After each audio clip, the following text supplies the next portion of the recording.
L'audiovisuel public aujourd'hui, il souffre d'une absence de clarté sur les missions qui lui sont assignées. On a un État actionnaire qui n'est pas clair et qui voit plutôt les coupes à opérer plutôt que la mission et le rôle du service public de l'audiovisuel public. Et donc, je crois que les priorités, c'est quelles missions sont assignées à l'audiovisuel public et comment on le renforce dans ce rôle de service public. Je crois qu'on a la chance dans notre pays d'avoir un audiovisuel public, une télévision publique, et il faut s'en servir pour faire passer un certain nombre de messages et des contenus qui sont porteurs de sens, et on peut le faire en étant divertissant.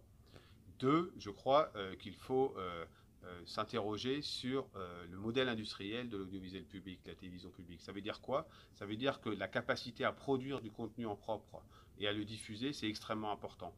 On est dans un monde qui a beaucoup évolué en termes de technologie, et aujourd'hui, il faut se réapproprier le contenu, être en capacité de le produire soi-même, et donc augmenter les moyens de l'audiovisuel public pour lui permettre de faire ça. Et c'est malheureusement pas vraiment ce qu'on pressent aujourd'hui de la part de l'actionnaire majoritaire qu'est l'État. Il y a plutôt une logique, encore une fois, très budgétaire, qui est on baisse les moyens et pourvu que ça coûte le moins cher possible. Eh bien, c'est pas possible. C'est pas possible. Quand on veut faire vivre du service public, dans l'audiovisuel notamment, ailleurs aussi, eh bien, il faut lui donner les moyens de fonctionner. C'est pour ça qu'il faut agir avec la CFDT, parce qu'on porte cette vision-là auprès du gouvernement, et les équipes de CFDT de France Télévisions portent cette vision-là dans leur entreprise.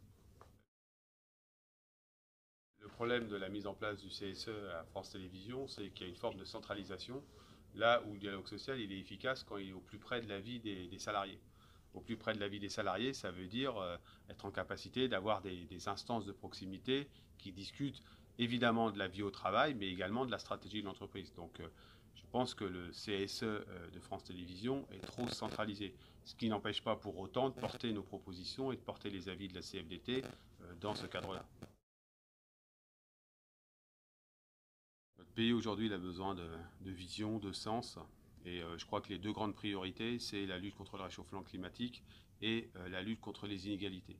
Et pour ça, il faudrait un budget, il faudrait des politiques qui permettent d'aller vers la lutte contre le réchauffement climatique et la baisse des inégalités. Et malheureusement, on ne voit pas ce sens. Aujourd'hui, ce n'est pas ce qu'on voit du côté du gouvernement. Et donc, le rôle de la CFDT là-dedans, c'est de lui faire des propositions très concrètes. Sur l'environnement, on propose par exemple des contrats de transition écologique pour accompagner les salariés. Sur la question des inégalités, on s'est beaucoup investi sur la question de la pauvreté et on va continuer de le faire. Sur la question des inégalités, on agit aussi beaucoup sur le service public, qui est un facteur de réduction des inégalités et qui est malheureusement aujourd'hui ponctionné. Donc, moi, je crois qu'il faut d'abord fixer la société dans laquelle on veut vivre, qui n'est pas une société où on peut diriger un pays en ayant une seule logique budgétaire. Il faut avoir un certain nombre de valeurs et ces valeurs, les transformer en objectifs politiques. C'est ce qu'on essaye de faire comprendre au gouvernement. Ce n'est pas toujours facile, mais le rôle d'une organisation syndicale, ce n'est pas de baisser les bras, donc on ne baisse pas les bras.